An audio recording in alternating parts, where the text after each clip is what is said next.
Welcome back to the Living for His Glory podcast. I'm here with one of my best friends in the whole world, Alex Roth.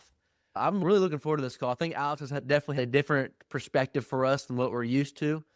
Alex is a guy, I met him a little over a year ago at an event called Rise Up Kings, and me and him, we went through that 3-day event together, and we've just been talking bi-weekly for the last year since we've been doing that, and it's been an honor to get to know him a little bit better outside of our event, and me and him, we've been through a lot of stuff together. We've helped each other out with a lot of stuff, and Alex is just an overall really good guy. He's trying to be a police officer, and I just love him for it, man. He's really growing into the man that God has called him to be, and that's why he's here. That's why I asked him on the call, and man, I really think you guys are going to love him, and just like how I love him, and he's the man. So, Alex, how are you doing, my friend? Good, Lucas. Thanks for having me on here, man, and inviting me out. Absolutely, dude. How could I not have you here with me? I don't know how I could not. Yeah, dude, we're gonna talk about some pretty cool stuff today. I'm excited. Absolutely, man. 100%. Alex, of course, I sent you a text earlier about how we run things here. We do it, but overall is we're super big on stories, right? We're super big on telling stories. I think that's the best way to connect to people. I think that's the best way to also invite application in their lives, not just giving them information, but also giving them what it looks like in life and how that they can apply it to their own unique circumstances and their own unique lives. And stories are a way that we can connect. So stories that you've overcome, somebody else might just be in those stories right now, and that they can use your story as inspiration or encouragement to get through what they're going through right now. Man, I'm just going to open up the floor to you. What kind of stories do you have for us and that you think can help point us to live for God's glory a little bit better? Yeah, man. I got tons of stories. I got tons of life experience, but I'll just start with a little bit of who I am, where I'm from. So my name's Alex Roth. I'm from Fort Lauderdale, Florida. I was born and raised here. I grew up playing hockey. My dad was a hockey coach my whole life. Very hard on me, very tough guy. We also grew up in a little bit of poverty, so it was hard financially to support ourselves and our family. So we had a lot of families through the hockey community help me out and allow me to travel the country, play high level hockey, and eventually try to go to college and get degrees and schooling and stuff like that. I know this is a faith-based podcast, and I never grew up in a church actually. So when I met Lucas at Rise Up Kings, that was the first time I got baptized about a year ago and really started my walk with getting closer to Christ and understanding what that is and reading the Bible. I guess growing up, it was pretty tough. I lost my mom at a young age. My dad went to jail. I went to foster care for a little bit. Overcame like a lot of mental struggles, a lot of anger, a lot of pain, a lot of depression. And it's still not over. Little by little, it comes back and tries to get me, but the difference is now I have God in my life, which I never had. And so much easier, it's so much more fulfilling and loving. And I'm just really happy to like be on this path towards him. Yeah, absolutely. I'm sure we Yeah. could be here all day talking Yeah. about the difference the last year with God has made versus the first however long you live without Him. But what are some of the biggest changes that you've seen God work in your life rather than when God wasn't it's a big part of your life?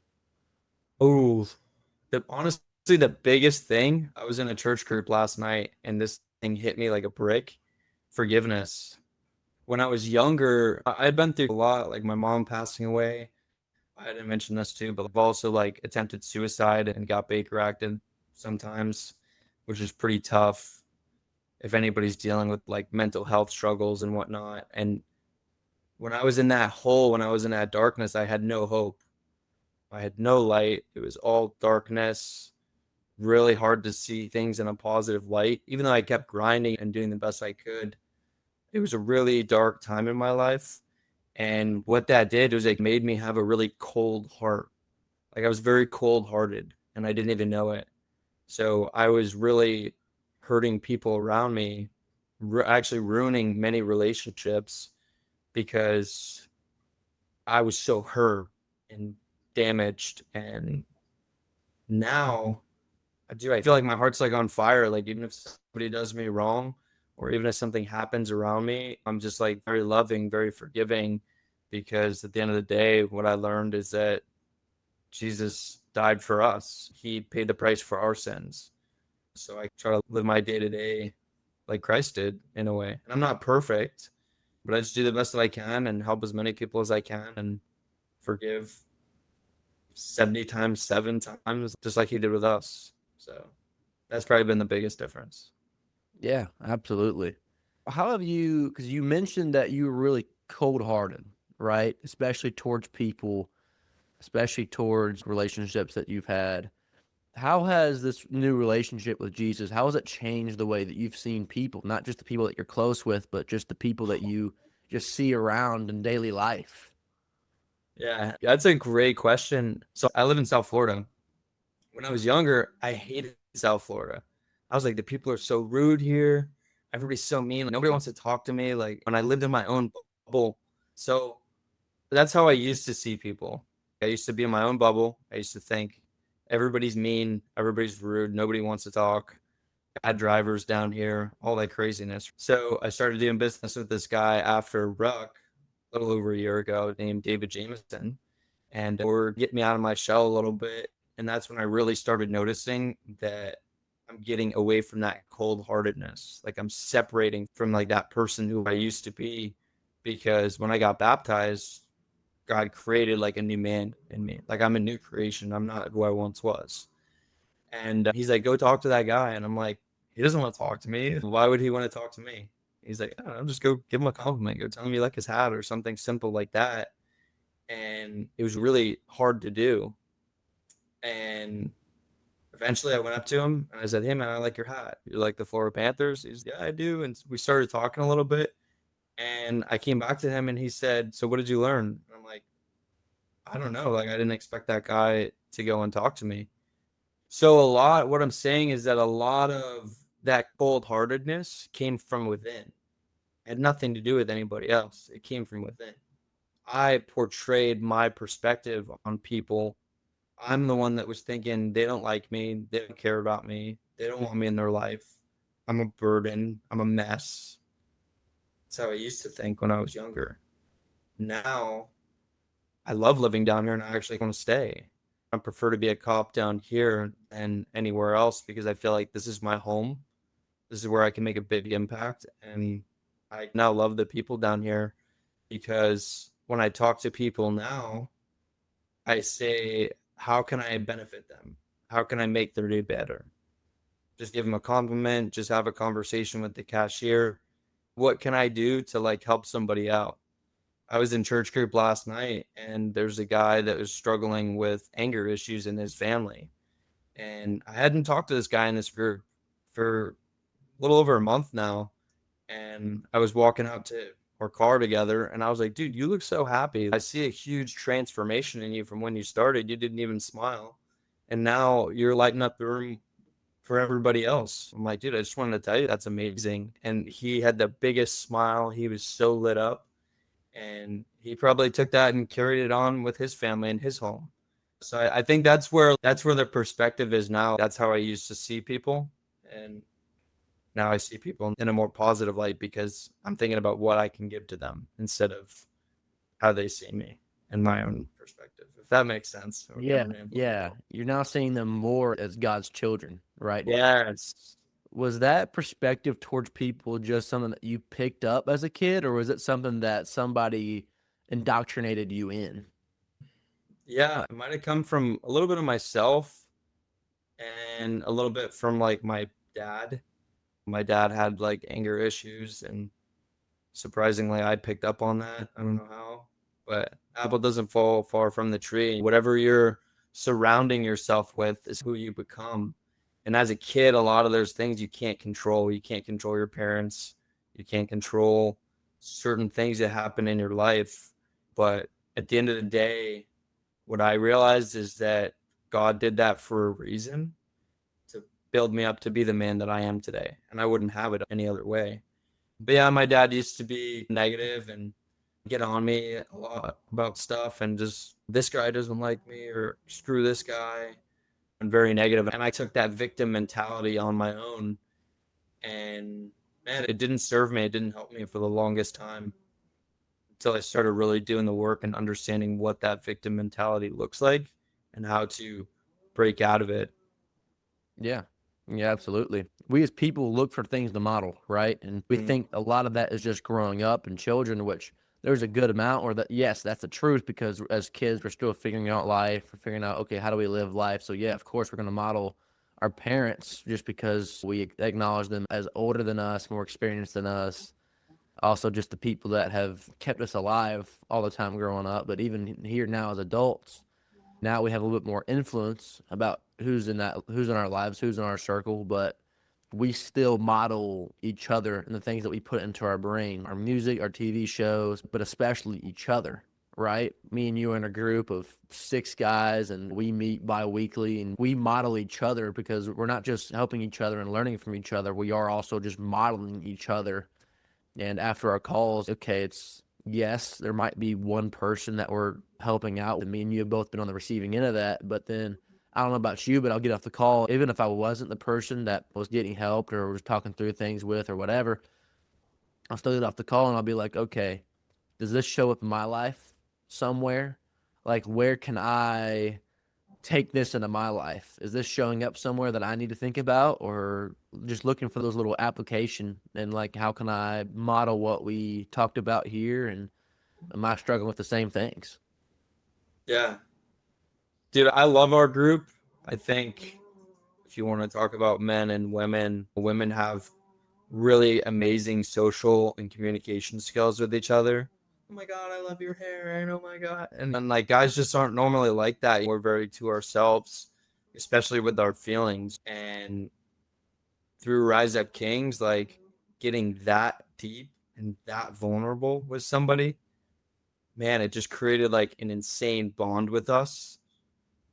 I feel like we've known each other for 10 years. I'm closer to you guys than I am with a lot of people that I've grown up with my whole life.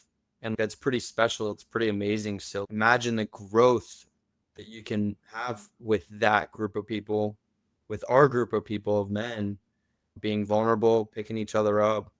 And man, subconsciously, you just think a couple other guys have problems getting up early in the morning. And then I'm like, oh my gosh, I could get up earlier too. I can apply these things to my life as well. So whatever we're working on, whatever we're dealing with, I feel like a lot of us have the same problems, Yeah. especially as men or as people or as believers in Christ. A lot of us struggle with very similar things, even though they're different thing. They're different, but it's the same but different. Yeah. It's a different situation, but the same struggle. Yeah. Different situation, same struggle.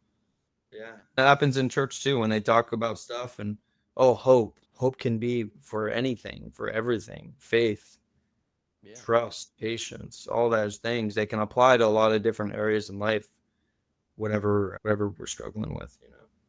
Yeah, absolutely. I liked how you were talking about the differences between the men and women, and how women tend to have better communication skills, especially with regards to feelings. And me and you, we are pushed to have that transparency with each other and with somebody else, where naturally we don't do that, or maybe not even naturally, but culturally. A lot of the things with our culture today, it's not really culturally acceptable for men to be that open and honest with their Yeah. feelings. Don't cry, be a man, be Yeah. tough. And I think honestly, the toughest guys I know are able to cry and get in touch with their feelings and tap into a little bit of that feminine side. Because if you don't and you're so macho, that's not really real toughness, man. Like real toughness is accessing your heart and your feelings and your love. Yeah. So another example, I used to be in the gym as a kid training in hockey, and I had so much pain and so much anger, and I would lift super heavy weight. I would go super hard and use that fire and that rage. But at the end of the day, I'd get burnt out. I'd be so exhausted. I'd be so tired. Yeah. And now, after having a relationship with Christ, I work out with more love and more patience, and my heart and my brain are in it a lot more.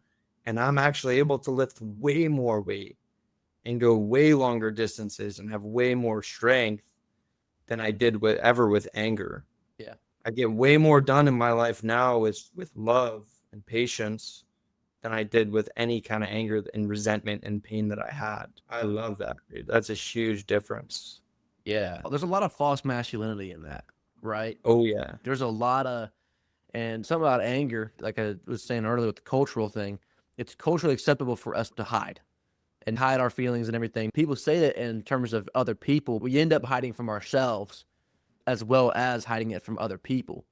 And it creates stuff like anger, the macho-ness, the, oh, I'm a man, right? I'll push my weight. And it's like, there's so much false masculinity in that. And I think something that you touched on that I really love, and I've said this before with other people that have also trained with that kind of vigor and that kind of anger, and I have too, is I imagine when you're training or just living with anger and living fueled by anger, it is a fuel, yes. But if you have a car that takes a regular gas, if you fill it with diesel and you expect it to run with no problems, and it may run for a very short amount of time, maybe, but it's going to have a lot of problems down the road, and it's not going to function as it should, right? Correct. And so if we're filling ourselves with anger, which is not something that we were ever meant to be fueled with, then eventually, like you said, I'm going to burn out. Like you were burned out, you were exhausted at the end of the day because you were fueling yourself with something that just wasn't natural, that wasn't good for you. And while it may have gotten the job done at the time, it just hurt you in the long run. Yeah. And where else does that hiding show up in your life? The shame, the Mm-hmm. guilt, whatever that person's hiding, pornography, alcohol, drugs, overeating, anxiety. Yeah. We have these things inside of us that we're really ashamed of and feel guilty of having. And one, talking to somebody, like talking to another man about that, because we get each other, we relate. That's awesome. But another thing is if you're able to, even if you're a new believer, that's where I've really been touching on this past year. I really connect a lot with new believers. And when I was younger, I would hear the word Jesus and just clock out. My brain just totally goes the other way because I wasn't even ready to receive it. But eventually, at some point, if you are listening to this and you are curious or a new believer, be a little vulnerable and open yourself up and try to give that stuff to God, because that has been so amazing for me. It's like the biggest weight lifted off of my shoulders. All that shame, all that guilt, all the pain, all the depression, all that anger and resentment that I had for people. I give that to him. And that was really hard in the beginning to give that to him because I was so used to being strong and holding that weight myself. I'm strong. I got this. Yeah. But I don't know, man, you find some real strength and you can focus on some real amazing things when you're not worrying about that. God is strong enough for you to give that to, if that makes sense. Yeah, 100%. I think people, even men that don't, that even men that have started to want to let that out and not hold it all the time, hold it all together, they look for somebody else to give it to. And I'm a man that's been blessed to have people that I have the safety of telling them, and it's not going to go around in a circle. It's not going to get used against me, like nothing like that. But there's a lot of men that are like, okay, even if I wanted to do that, I don't have anybody to tell. I don't have anybody to share that with. I don't have anybody to be vulnerable with. And it just keeps them in their cycle of loneliness. And in fact, it's going to make them be deeper in that loneliness. It's going to create the subconscious belief of, I'm not good enough to have somebody to tell this to. Nobody loves me enough to be able to, I can tell it to them safely.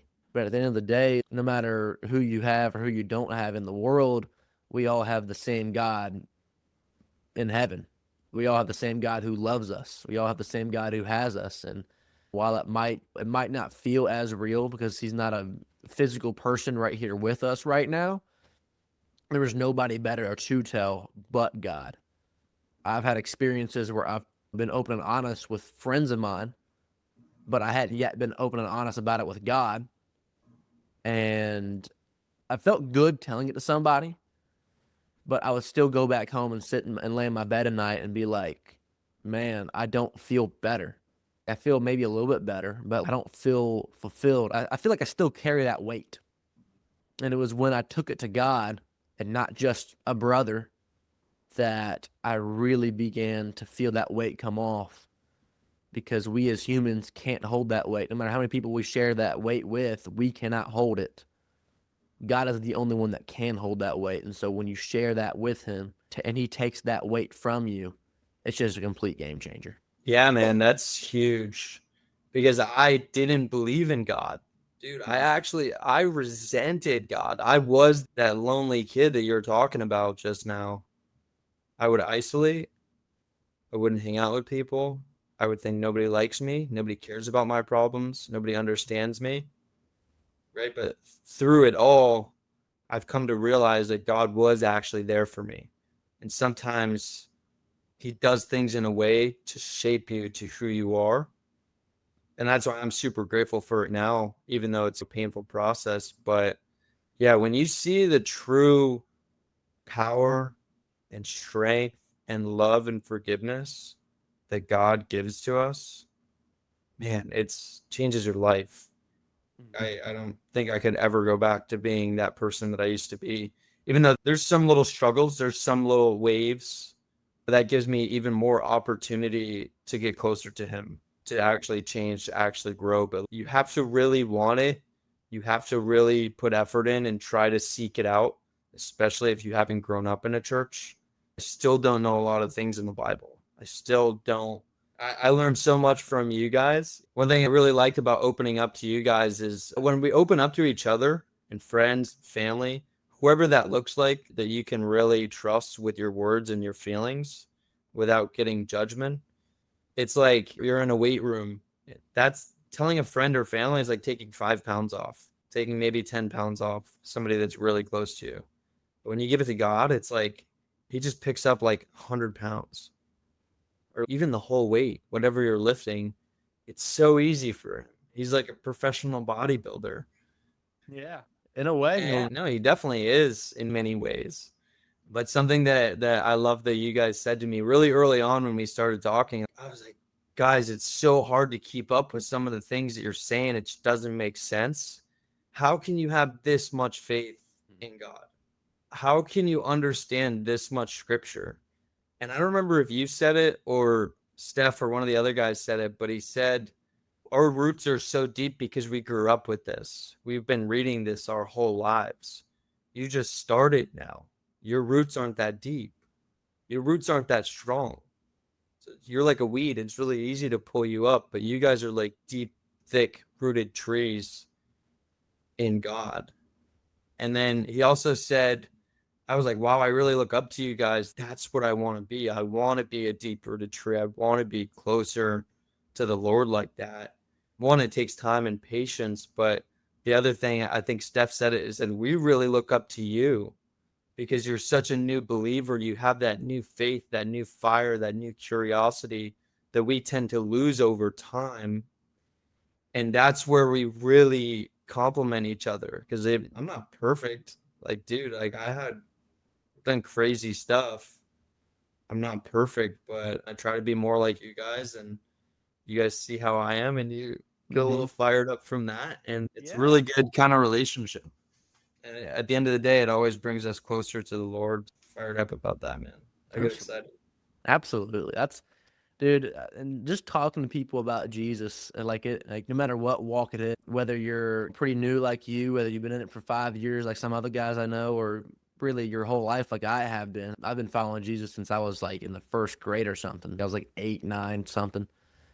And man, it's really good talking to people about it, not just because, of course, the community of it all, but learning and relearning things just by talking. I've relearned things by talking with you who's new in this. And I'm like, oh my gosh, that's actually some really good basic things that I need to apply in my life more. Like thinking about the fundamentals, right? Not just my high knowledge that I have, because not only have I been a believer my whole life, I'm also in school to be a pastor. Like, of course, I know a ton about the Bible.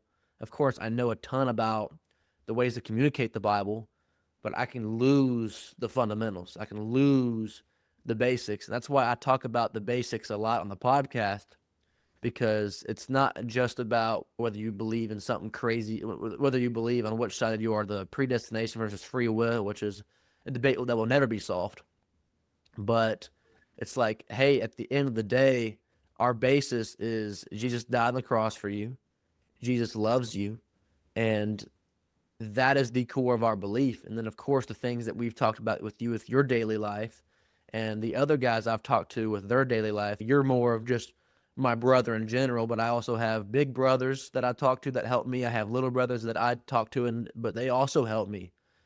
And so, no matter whether you're just a brother, a big brother, or a little brother, just communicating, you can talk to and help them, of course, but then they can help you, whether it be learning new things, whether it be remembering important fundamental things, or just overall sharing life with each other.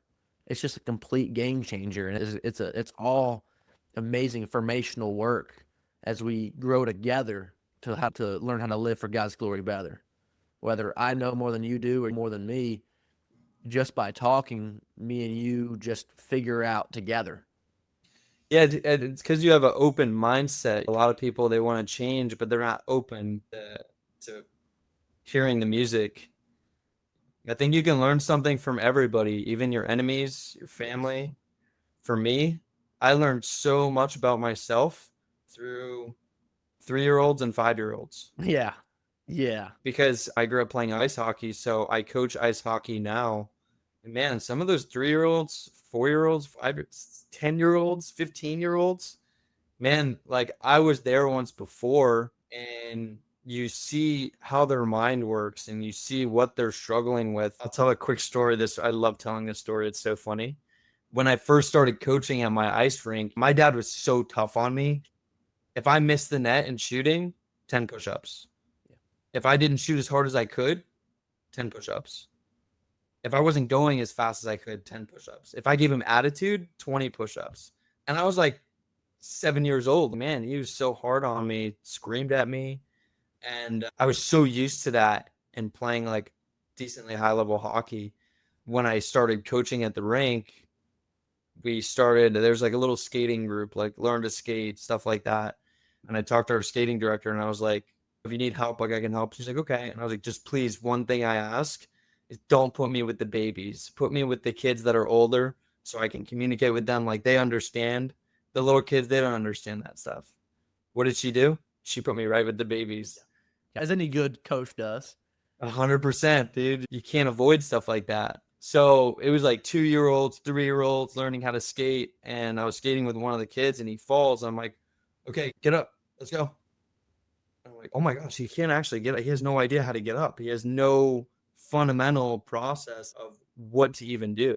Yeah. So I help him and hey, 1 foot up, one hand here, okay, and stand up. And then when you do it, then I'm like, whoa, good job. And you get all excited and you give them some positive reinforcement, some praise. Other times, kids are so scared to get on the ice, they're crying. They're crying because they have they're so scared. And what I do, I just sit there and I'm like, yeah, I know it's scary. I'm here with you. And I empathize with them and I sit with them. And then eventually they get it out, they get their emotions out. And then they're like, oh, okay. I'm like, do you want to try it? Do you want to skate with me? You want to hold my hand? I'll help you through this. I'll walk you through this. Yeah. They're like, okay, yeah.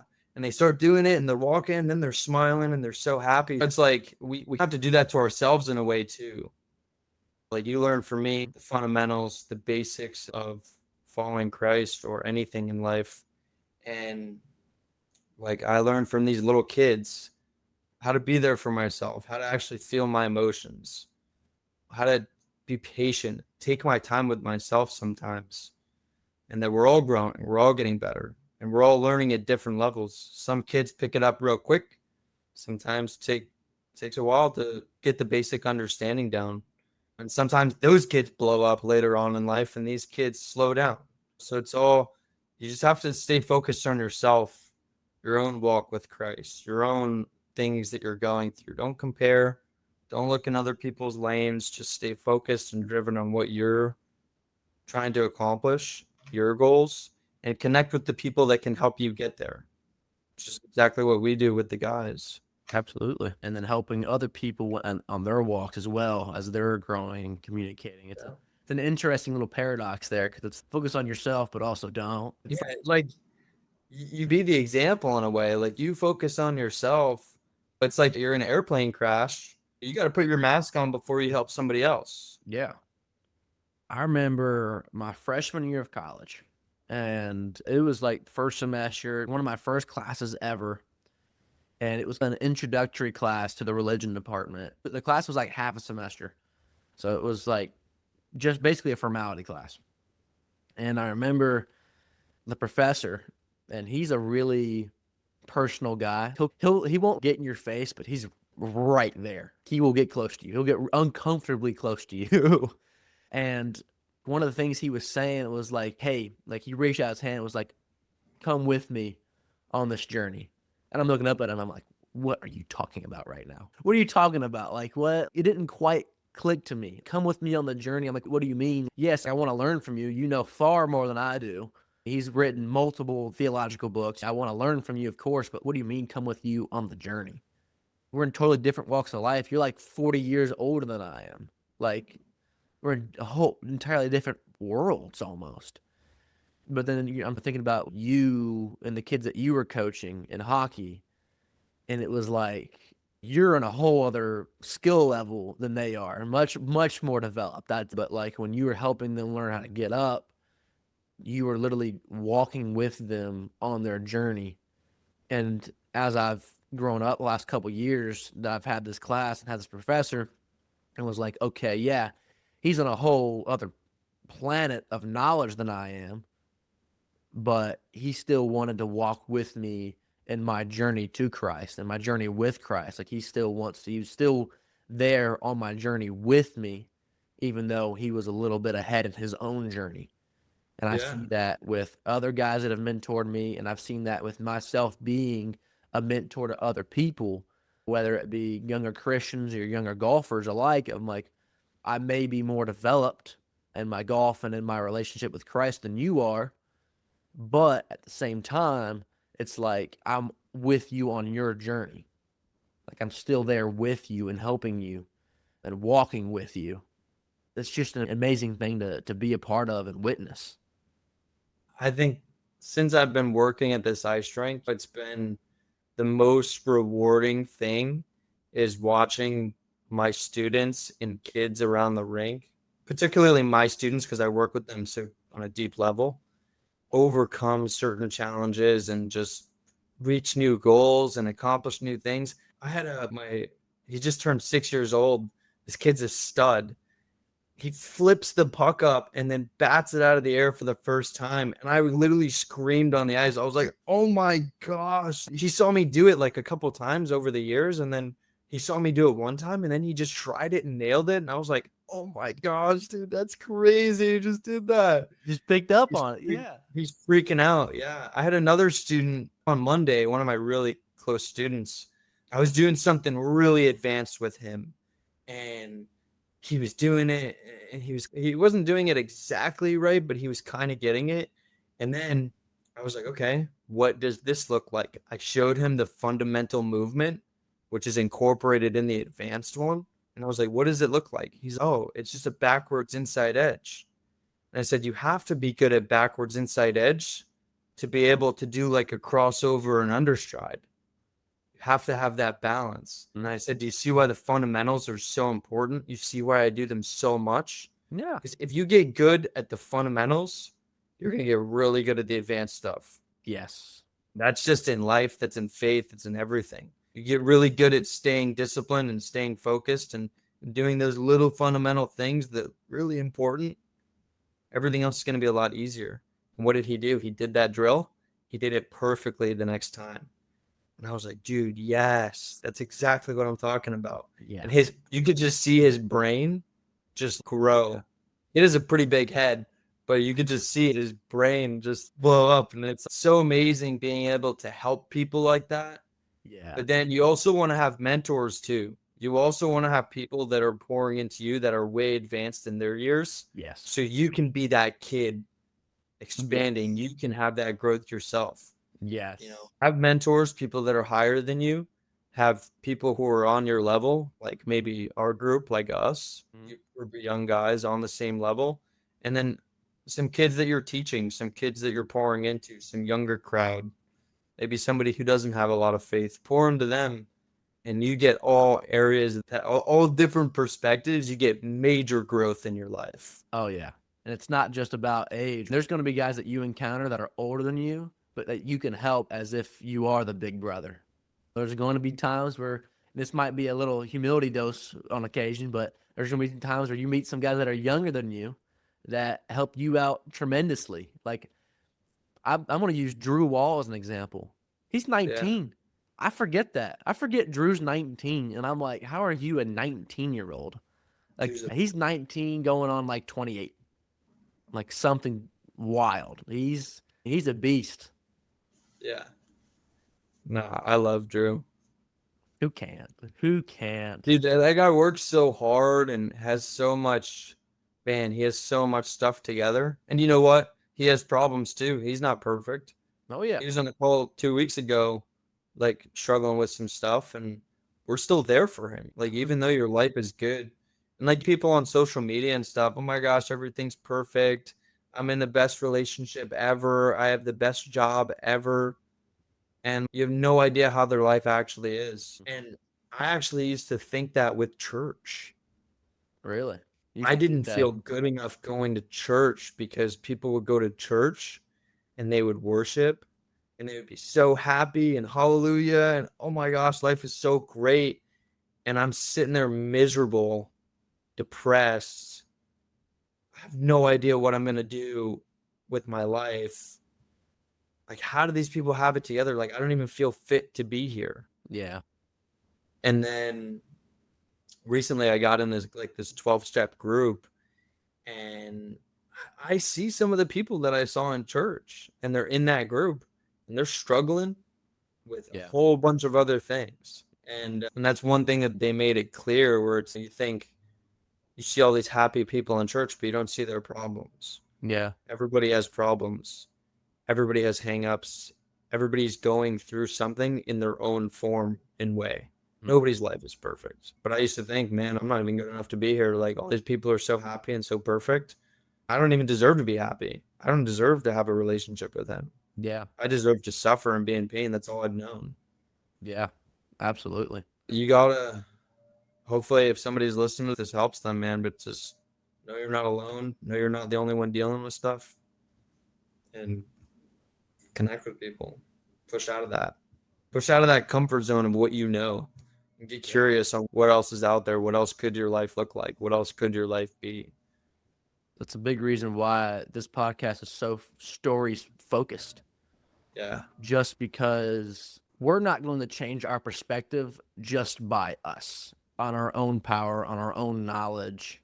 I've learned how to change my perspective or see things differently just because I've seen other perspectives. I've heard other stories that have shown me differently. Like, oh, that's not entirely what I thought it was. And your story is one of those. And then you see other people's stories, and it's like, okay, maybe I was wrong here. There's a difference between seeing everybody praising in church and smiling and everything, like they got it all together, and then you see the other side of them of, oh my gosh, I have struggles and issues too. And that's the same with anybody. Somebody has probably looked at you and been like, oh man, that guy's got it all together. Even Yeah. before Jesus, I'm sure people have looked at you in the gym. Okay, man, that guy, he's strong. He's big. He's strong. He knows what he's doing.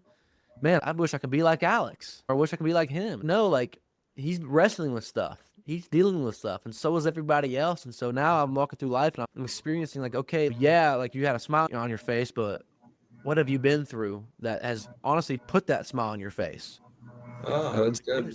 What have you been through that's changed your perspective to see Jesus more, to love Jesus more, to know Jesus more?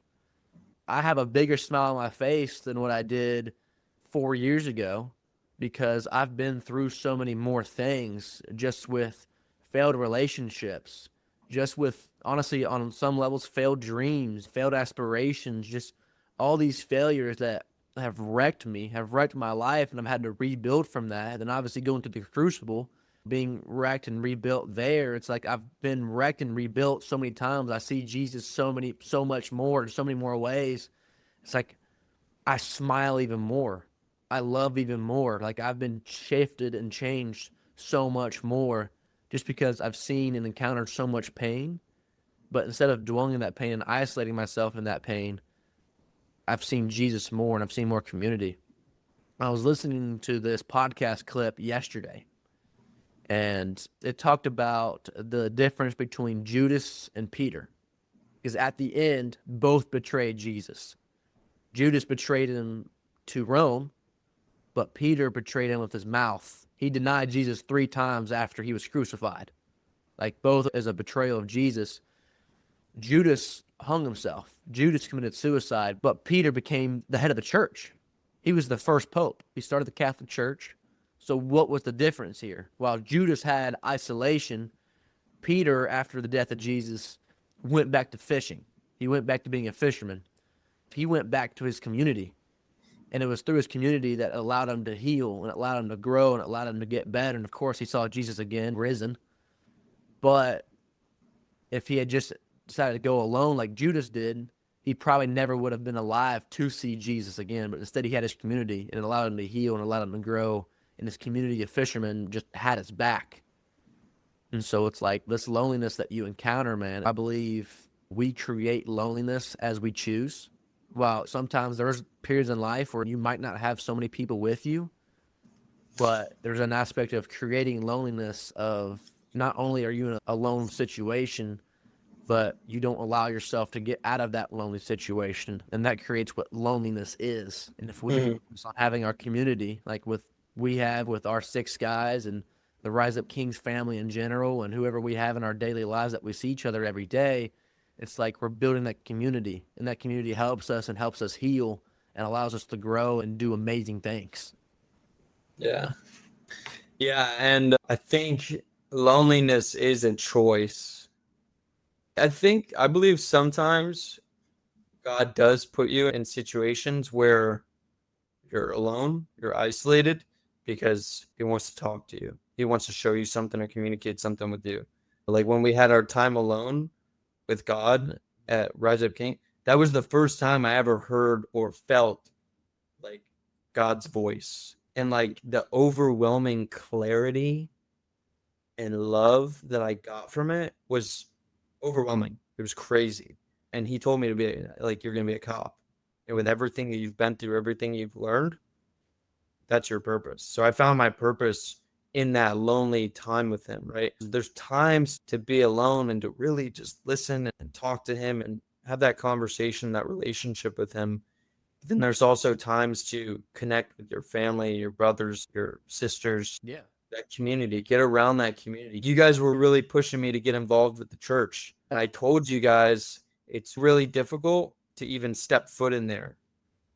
Yeah. But one step at a time. I went to church, or I started online, watching it online. Then I went in person, tried to get consistent with that.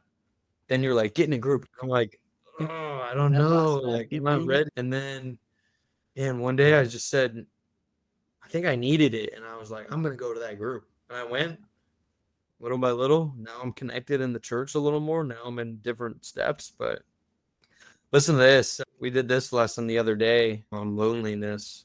It says, loneliness is a choice. In recovery and in Christ, you never have to walk alone. And then Hebrews 13:1 says, continue to love each other with true brotherly love. Don't forget to be kind to strangers, for some who have done this have entertained angels without realizing it. I used to go to a grocery store, not talk to anybody, grab my stuff, self-checkout every single time, don't even communicate. Now, every single time, unless like the cashier's not open, I try to talk to a few people as I go. Hey man, I like your shirt. Yeah, I love your dress. I love your hair. How do you have such a good attitude? What's your secret? And just by having one conversation or giving a compliment to somebody like that can change their whole day. Yeah. So if you want to feel better, make other people feel better. Yeah. Absolutely. And that's the way that we live like Jesus, right? Because while Jesus had his personal time with God, like it's good to be alone. Like we talked about that thing that we did when you were alone and how God spoke to you. Like that's incredibly important. That was actually a hard thing for me to do because I've done it so many times where I'm like, I've done this before. Like it was hard for me to get myself in a head frame of humility. Hey, There's still more that God has to tell you. I think for you, it might have been like you've done it so many times, but this time you got to go deeper. Yes. You got to go real, like deeper than you've ever gone before. Yeah. You found that new level of depth. Yeah, I did. But like in that example of Jesus was alone with his father all the time.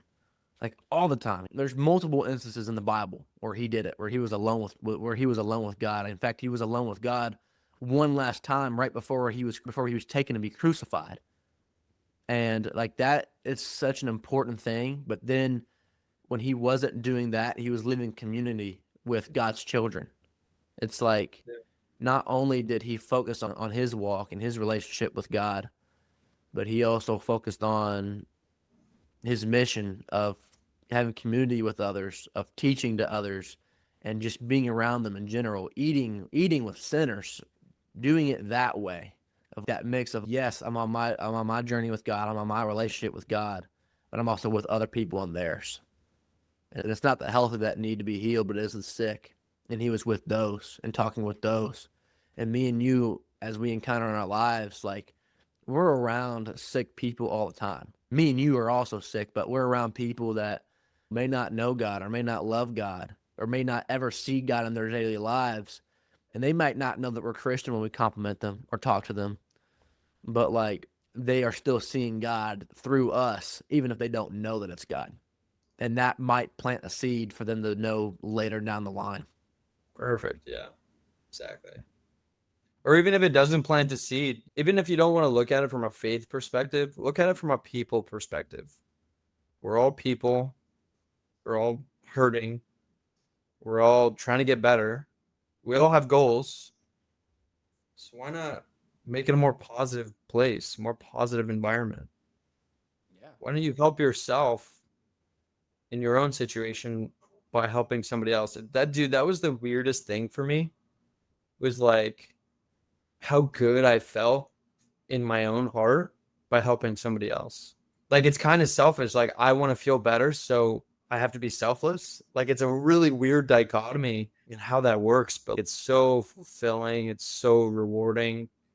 It's just, man, life with a relationship in Christ is way better than what I had before. Yeah. Life's not about us, right? You can't see it, but I have a Oni on my arm. If you ever knew what that was, it's a Japanese demon. That's how I used to see myself.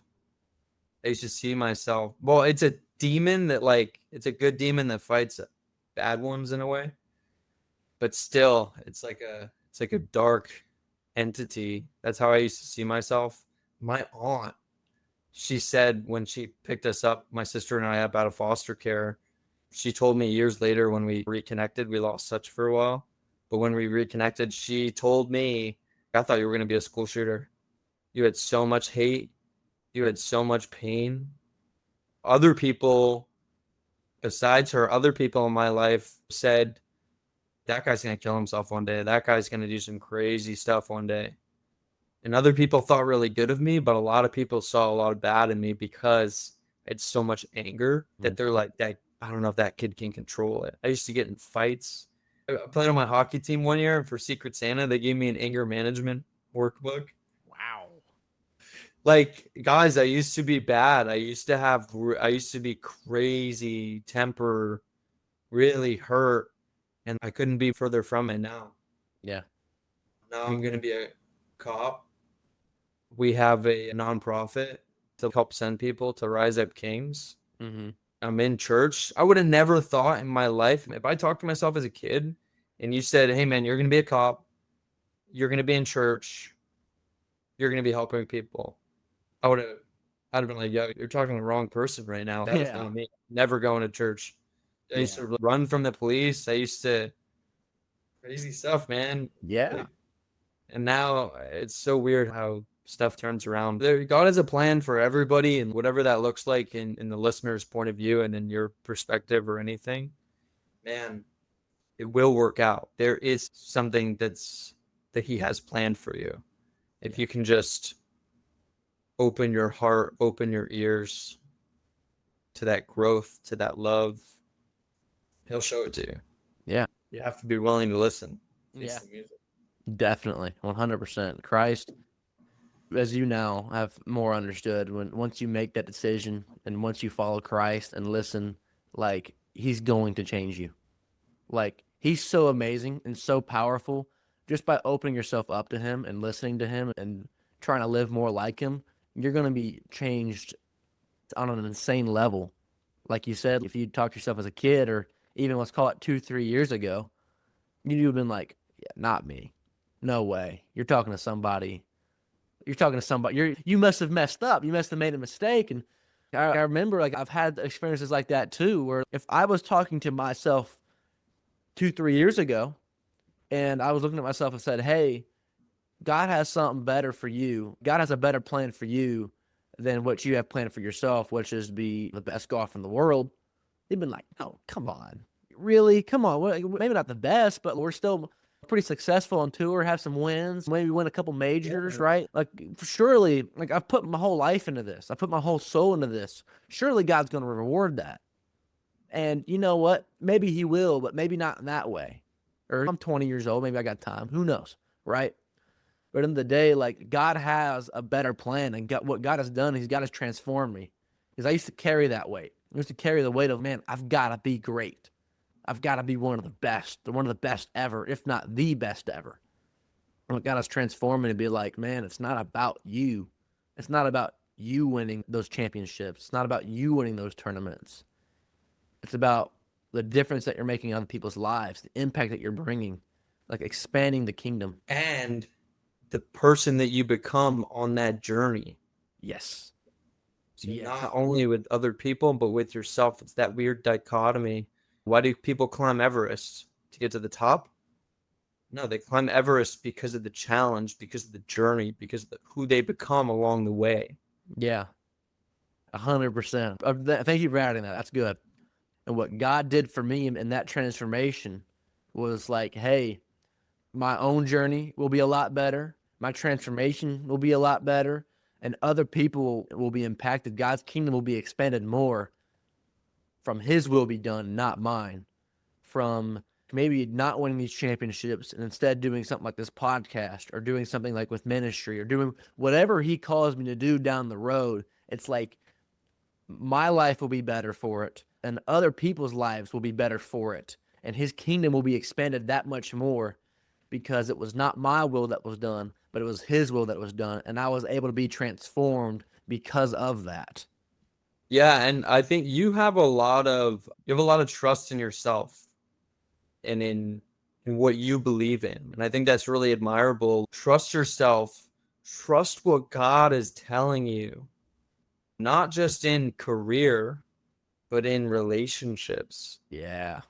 God told me, man, this is not what I have for you. You have to get out of this. I have something different. I have something better. Or this is something worth fighting for. You need to dig deeper. Yeah. Don't rely on your own understanding because your emotions, your logic, you have no idea.